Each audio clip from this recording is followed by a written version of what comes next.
the Childhood Cancer Perspective, and thank you all so much for sticking with me as I continue to detail the journey from the father's side, from a mother's side, as well as my daughter's. Our daughter, JC, was diagnosed with a rare form of brain cancer in 2020. Throughout the last year, I've had a really great honor of being able to interview other families, warriors, as doctors, nurses, as well as authors, and how their life has been affected by pediatric cancer. So it's really exciting for me to be able to share those stories and show how pediatric cancer can have a positive effect on the world if we truly understand it. So today, I have the honor of speaking to Maggie Bushway, who is the author of the book Pearls, which I have right here. You have the book? You have the book right here. I want to speak a little bit more about this. It's called A Memoir on Childhood Brain Cancer and Hope, and it is written by yourself as well as your father. And there's a lot of information in here, and it's written in a way that is really easily understandable and easy to follow, which is great for people like me who, if I don't get into it right in the beginning of the book, I'm putting it down and it's going to sit in the corner. So Maggie, thank you so much for being with me today. And if you want to introduce yourself, and the floor is yours. Yeah, I'm so happy to be here with you. My name's Maggie Bushway. I'm an author, independent filmmaker. I kind of dabble in all things creative and media, but my life has been impacted a lot by pediatric brain cancer. So my eventual goal has always been to tell my story. So I'm glad that I finally got to do that. Love the best thing, like I said in the very beginning, the best is what I've seen is people take this experience and turn it into something positive. And whether it's, becoming a doctor or a nurse or an author, and being able to tell your story in a way that is going to impact so many people in a positive way, it truly is inspiring. So I'm glad that you were able to take everything that you went through and turn it into something that will be so positive for other people. Thank you. I want to ask you you mentioned that you had wanted to write it for a long time, and you finally put it all together. And I love the way that it's in here, and I'll read an excerpt from it in a little while, but I want you to tell me kind of what the inspiration for you was to actually write a book. When I was 8, my goal was I was writing a book while I was in chemo, and I thought it was like a really big book. It turned out to be, just a little bit here and there, but I always wanted to write a book. And when I found all my dad's manuscripts, like his blog posts and my writing from when I was in chemo, I knew I had to do something creative with it. I couldn't figure out whether to do a movie, a series of short films, or a book. And then I realized that when I started this whole thing, that was my dream, was to publish a book. My sisters would play mom or play house. I would play author. I was always pretending to be a writer. So I wanted to give this to my younger self so that, I could fulfill her dream. I think that in itself is truly inspiring, because I think we can all look back at our younger self and say, you should have made this choice, or maybe you should have made that choice, but have a passion that young and then continue that passion later on in life. A lot of us change what direction we go in life as we're growing up, and you stuck with it, which is incredible. Thank you. Yeah, and I wanted to. This is where I want, and it's in the very beginning, and this is an excerpt that I was reading as I was sitting here, kind of skimming, and I was looking at it and saying, it makes so much sense, because I say this all the time. Like, cancer is an absolute family diagnosis, right? It's not. Yes. The patient is obviously the most important, but it's a family. And what you said is, you said it a lot more beautiful and eloquently than I did, was that it was a journey that your entire family walked together, and nobody had the full picture. One of us has a piece of the puzzle, and the process of writing the book was putting all the puzzle pieces together. I love that, because throughout this entire journey, I know that there's things that my wife has seen, and that I have seen, and my other daughters have seen, that are all different in different aspects, which is kind of why I called this podcast The Childhood Cancer Perspective, because you see it from a different view, and everybody sees it like that. So the fact that you have that, you took all those pieces and put them together to create this, is that much more incredible, because now it's really the family, right? The family creating that book, that passion to move forward, which I love. Thank you. It was really eye-opening to get my siblings' perspective on everything because my younger sisters were toddlers at the time. My older brother was 9, so he understood a little bit more. But my sisters grew up in a world where cancer was normal. And, there were scary times for them, but there was also a sense of this is just how life is. And so it was really eye-opening to hear how they saw things. So tell me more about not only the impact that this diagnosis had on your siblings, but tell me the impact that they had on your journey through it and your recovery. So I would be in and out the hospital my whole childhood. And a lot of times, in the hospital, you want to leave, you want to get to a point where you're not sick so you can leave. But all I had in my focus was I want to go home to my siblings. I miss my siblings. I want to be with them. I didn't realize that was my entire desire until I started reading, my old writing. Almost every time I would write something, it would be, I miss my siblings. I want to be with Dax and Catherine and Zoe. And I didn't realize that, it had that much of an impact on me. I think that you're mirroring a lot of what, I mean, not only our own personal experiences are, but what we've heard so much of in this community is that while there are so many things that can make you better or give you inspiration or give you, the will to kind of fight through everything, the impact the siblings have on that, I think is really overlooked a lot. I don't think they really give a lot of credit to what just being there as a sibling, because, in life, friends are going to come and go, right? And that's just part of it. But your siblings are always going to be there for you no matter what, and they're going to love you unconditionally. But they truly have a way with just making you feel better. I've said that my daughter, when she was in the hospital, she would call our now 16-year-old on FaceTime, and they wouldn't say anything. It would just be an open line, and it was just that connection that they had that, mom and dad couldn't give to her and would make them feel that much better. So glad that you had that experience too. Me too. My brother, Dax, he learned how to take care of me when I was in chemo, and eventually they sent fluids home with us, so I wouldn't have to be in the hospital the entire time I was also in chemo. So Dax learned how to flush my port, and I remember just, putting all my trust in him and thinking he knows exactly what he's doing. And now he's a doctor, and that experience of taking care of me kind of shaped him into who he is now. That I love to hear, and that honestly, I wish that more and more did that. But I'm hearing that a lot more. Honestly, I really am, that people are taking this experience and turning it into something, and even direct sibling, but indirect because it didn't affect you with the cancer specifically, but he took that and turned it into a future. I think that's amazing. So glad to hear that. That's incredible. Well, so we started out talking about the book and siblings and things like that. So what exactly was the type of cancer that you were diagnosed with? I was diagnosed with a grade 2 astrocytoma in my right insular cortex.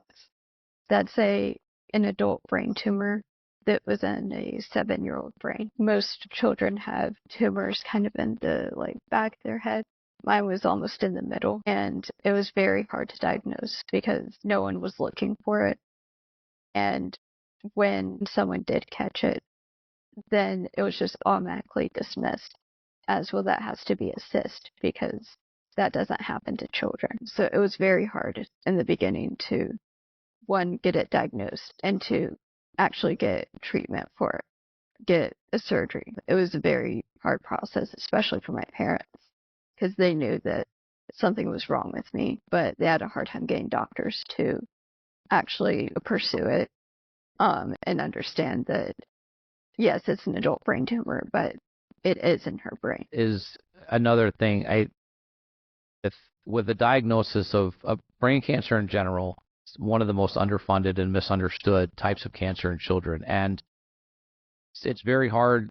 It's very hard to diagnose if you're not looking for it, and we notice the same thing. And it's a lot of misdiagnosis. It's a lot of time and waiting and waiting and waiting and not really understanding what's going on. So how long did it take for you to have the diagnosis, and were there a lot or any diagnosis along the way? It took my parents about a year of like them actually knowing that there was something wrong, but they suspect that the tumor was growing for years before that. But what my parents saw was I was a very smart kid, learned how to read when I was 4. My parents homeschooled us, so I would just kind of sit and listen to Dax's lessons and, learn at the pace he was going. So when when my tumor started showing symptoms, I just started unlearning things. And I couldn't keep up with Dax. I couldn't even keep up with the pace that I should be going at that age. So along the way, people thought, maybe I had ADHD, or for a while, like I would have these like terror attacks because of the location of the tumor. Like it was right by the amygdala, and it caused me to just have these irrational fears. So, I was sent to a psychologist, all these like little things here and there that people would try to simplify. I'm like, it's just this common thing, and not look into what else could it be. Sounds so painfully familiar to really kind of look at well, number one, it's the parents, and the parents know that there's something wrong, right? Your parents, if they can tell when their child is off, when they're not at their norm, that their baselines are weird, and when a doctor is telling you, or multiple, something over and over again is either this is what's wrong or this is what's wrong, and they don't really kind of listen to what it could be, can be frustrating. And it in all that time lost along with until that diagnosis comes, to where you may have had a different outcome had they did diagnose it earlier. Does seem to be a common theme within this community as well, is that for instance, our daughter was diagnosed with constipation for months and months and months. When we knew something, my wife knew something was wrong. Finally get a quick 10-minute CT scan to say she has a mass inside of her brain, and we're wondering, kind of going back and saying, why couldn't we find this earlier? That really seems to be a common problem. I hate the fact that anybody has to go through that, and that it's not more accepted to just kind of listen to what parents are saying if we know something's wrong. I think it can go undiagnosed for a while, especially in children, because it does change, your personality sometimes. At that young age, your personality is just developing, so it can be hard to tell like that's not them unless you are living with them every day. Absolutely, and it's just that is part of, I think, one of the biggest things that is an issue with me, I think, is that you have parents that are trying so hard to get these diagnoses happen, and I've really yet to come across a lot, if any, that say that we went in and we had a diagnosis within even less than months. It always seems to be it's a dragging out of this. We know something's wrong, so it really is unfortunate. I mean, I am absolutely 100% grateful. Like I say, we are not, as our family, we are not one of the success stories. Our daughter passed away and we weren't able to save her, but I am so happy to have, to be speaking to you and other survivors that are success stories, because that means that there's hope. That means that there's a chance that we're going to be able to find a way to make a difference. And Yes. not only with just talking and sharing our stories, but things like this, because this is important. This is important because it means that you have this chance now. This book means that you made it through all of this, and you were able to tell your story and give other people inspiration. So that is incredible and important, and I'm so glad to be able to talk to you today. Thank you. One of the main things I wanted to get across in the book is that, kids may have a prognosis starting out that, you're never going to get to this point. I was told probably wouldn't graduate high school, probably wouldn't make it to high school, wouldn't go to college, all these things, because I have seizures as a result of having had brain cancer, and the seizures cause a lot of damage So I've been told that there's all these things I couldn't do, and I wanted to beat the odds, so I just keep pushing and pushing. And so I just want people to know that, doctors may say this is what you can or can't do, but if it's something you want to do, I would do it. It's wonderful advice. It really is, because in the end, especially when you're dealing with cancer, it really is. It starts on a board. There's no book that's going to tell you this is exactly how long you're going to make it or not make it, how much you're going to succeed in, what you're going to be able to do, and there's no rhyme or reason to it. So it's wonderful advice. It really is. If there's something that you want to do, you don't let any of this stuff define what you're going through. Don't let it stop you from doing things, and just continue to to fight through no matter what. I wanted to ask you then about, you mentioned seizures, as well as we were talking a little bit before the episode. During the treatments that you were going through and now, what type of side effects did you experience, and are you still experiencing because of the treatments that you went through? When I had gamma knife radiation, that's what ultimately killed the tumor. I went through a tumor section that they were able to get all of it, and chemo didn't work. So gamma knife radiation was pretty new. And we were told that the surgeon thought that this would cure my seizures, but not kill the tumor. And it wound up doing the opposite. It killed the tumor, but it made my seizures a whole lot worse. So the scar damage, especially, is what made it worse. And the tumor is still in there. It's just dead. And so it, also causes seizures in the area that it's in. That was, I've never, the side effects that go through that you don't read about, and I say this as well, is that even when they bring in consent forms to tell you what they're going to do and to have your parents sign, it's about 1 page of telling you where to sign and about 30 pages of what the side effects could be just from the treatments that you're going to get. And a lot of times they develop later on and kind of out of nowhere. Our daughter ended up having focal seizures in the end that just kind of developed out of absolutely nowhere, no rhyme or reason for it, just happened. Developed palsy, and all these cognitive delays, and then she lost her ability to speak. There's all these different things that happen along the lines that I don't think people really kind of look into and see that the treatments that are going forward with cancer patients in general, but especially with kids, so harsh, and they're doing their job, right? They're killing the cancer, they're killing the cells, but they're killing everything. They're like bulldozers running through a china shop, and it often does so much damage that the side effects can often be worse than what the chemo or the cancer, the symptoms that you had in the first place. And so it's about, we have to find a way to do something better, because it's just not okay, and you should be able to your life and not worry about every single day what's going to happen, or schedule your life around things that body has gone through because of these types of treatments. In my chapter about chemo, when I was writing it, I realized that when I was going through it, I was so young that I was ignorant to how hard it would be, and it wasn't until I was in chemo that I actually felt like I was sick. I didn't recognize that there was something wrong with me until I was in chemo. And I don't know, looking back, if I had to choose as an adult to do it, I would like to say that I would say, yeah, I'll do chemo. But it was so difficult and traumatic. I don't know that looking back I would choose it.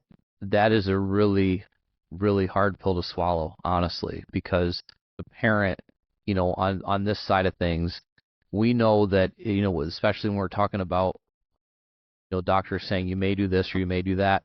When they give you that diagnosis, they ultimately give us a percentage. They give us a chance. This is how much of a chance they have to survive. And even for us, I think it was 15%. And we ran with 15% because we knew there was a 100% chance of what was going to happen if we did nothing. To hear you say that, and really kind of puts it into perspective that, looking back on it, what that chemo did and how it affected you in such a harsh way that you may even seriously consider maybe not having done it if you had the opportunity to go back and do it again, knowing what the outcome may be. And we don't know what the outcome would have been, right? It could have been drastically different. But when you're going through it, you're thinking, and really we don't have any other options, right? That the chemo, radiation, these surgery, obviously, these are your options when it comes to this. Or the fourth option, which is do nothing and just hope for the best. And when you can look back on it as at your younger self and say, think twice, then that is a really hard pill to swallow. In a lot of people's cases, chemo does help a lot. In my case, it did nothing but make me sick. But I think if I were going into it knowing nothing, I would definitely choose it. It's just the fact that I know so much about it now. It makes it such a scarier. It's the more I honestly wish that I didn't know so much about this entire topic or community now that I do. It's so many more things I wish I could fill my head with and educate myself on, but it really is a lot, and it's very deep. A rabbit hole, if anybody wants to go down it, that it leads to a lot of dark places, but it also gives us a perspective on how we need to move forward and change the view, right? The view on the way pediatric cancer is handled, the way the kids are treated.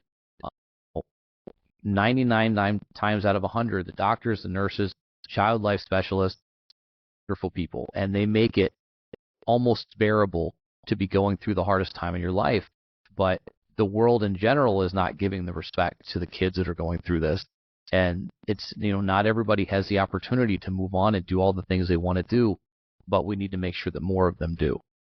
You mentioned, or I was, like I said, I was reading about it and I was looking through it a little bit, and you mentioned a lot of the book, and I was looking at it. And first of all, I love the illustrations. I love the little pictures that are in there.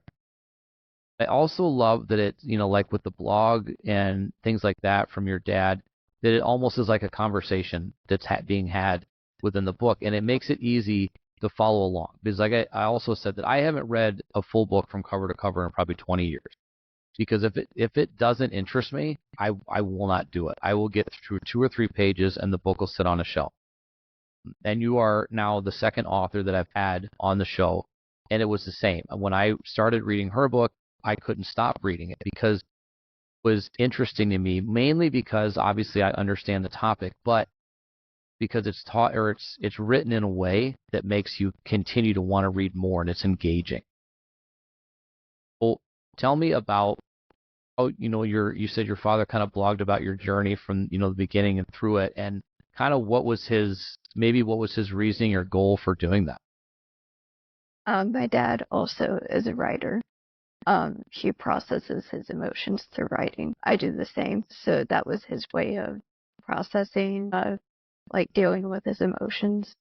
It was like journaling, but also to tell all of our friends and family what's going on. Because, people would individually reach out to us and ask, what does the test say? And it was just hard for my parents to respond to everyone. So my dad started blogging, to do updates. And then sometimes it would turn more into like a journal entry and sometimes a poem. Stuff like that, that it really inspired me to see like how open and transparent he was. Do you know obviously, yes, but did you know to the extent throughout your journey, even the very beginning, that he was doing the blogging like he was? I knew some of the time. I didn't know how often, but I did know that he wrote about me, and especially during the time where one of his readers who was reading it for like the technological reasons, because my dad also did like a technology blog. And so he had some readers who were reading for that, and then others who were reading for my updates. And so one of the doctors that was reading it for the technology aspect, he happened to be a neurosurgeon and knew exactly what needed to happen and pulled some strings to transfer me to the hospital he worked at. So it wound up being a huge blessing that there were people reading it who knew what to do. That is I mean, that is, somebody is guiding that along from above. That is Yeah. truly incredible because, oh, for obviously, I'm not by any means at that level. My wife is a writer. For me, it was, I do a lot of social media things. So, I mean, I guess in a sense, you could say that I'm a blogger, but that's the way that I just updated people was Facebook posts. That was, Mm-hmm. was just easy all at one time versus sending text messages and and all that kind of stuff. But but you have to understand that too. You never know who's reading it. You never know who's going to see it and what kind of impact that can have, obviously in a positive way to get you where you needed to be. Mm-hmm. It can positively impact somebody's life about they're going through at the same time. I had somebody reach out to me the other day and said that they've been watching videos that I've done on TikTok, detailing our daughter's journey, and it made a huge impact on them. And to me, I don't think of myself as some kind of social figure or anything like that or public figure. I think that I'm just trying to detail what we went through, and maybe that can help somebody in a positive way.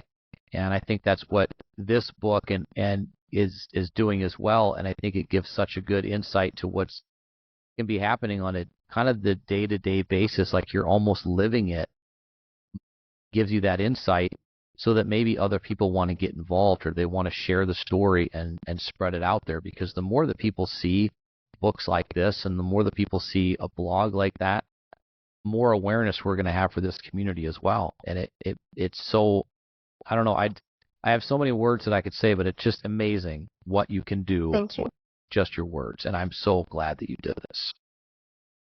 I was watching your TikToks before I reached out to you, and it had an impact on me too. Just hearing other children's stories really impacts me as well. And I appreciate that. It's been one of those things where that was my daughter's TikTok account, and that was her thing, that was her outlet. She would do TikToks with her sisters and things, and when she passed, I took it over and just kind of started using it as a way to really kind of share. But also, that was my therapy. That was my therapy to kind of with other people. And if I have one person reach out and say, "Hey, you made a difference. You impacted me in this way," or your daughter impacted, and I say, then that's exactly why we're doing all this. That's exactly why I get up every day and this is how I decide to turn my grief into something positive. So I appreciate that, and I love, and maybe one day this is me, right? Maybe one day this is me writing it down, but for now it's just spoken word on my side. You also mentioned that you do short films, and you weren't sure if you would turn this into like video versus the book. Is there ever that's something that you're planning on doing, or you think you want to do? It is. I'm still trying to figure out what it would look like. I do a lot of documentary films, and some people have suggested that I turn it into a documentary because I have a lot of pictures, way too many pictures. But I've thought about turning it into a documentary. I've thought about writing a feature length that's inspired by my story. But what I'm going to do next is I'm going to write short stories inspired by different events in my book. And I'm thinking about turning those into short films. And then eventually turn mine into a feature length. I love that. And I will definitely be following close to see when that happens because Thank you. That's incredible. And to be honest with you, and everybody has a different feeling about this, but there is childhood cancer commercial, right? There is one that runs all the time. It doesn't show the reality of what this disease does, what the diagnosis does, what a day-to-day life is. And if you can turn this book, but your experiences into something that people can see, on TV and film and things like that, I think it really make an impact that is far beyond what anything that's been done so far, because that's that you get them, right? You get them to watch what you're doing and draw them in, and then they can see the realities of it. It doesn't have to be, gory like a horror film, right? I mean, yes, there are some images that I have of what my daughter's went through that are not safe for work, that I can't put on social media because it'll take them down. But at the same time, I've also said those are the images that people need to see to realize, what this is. And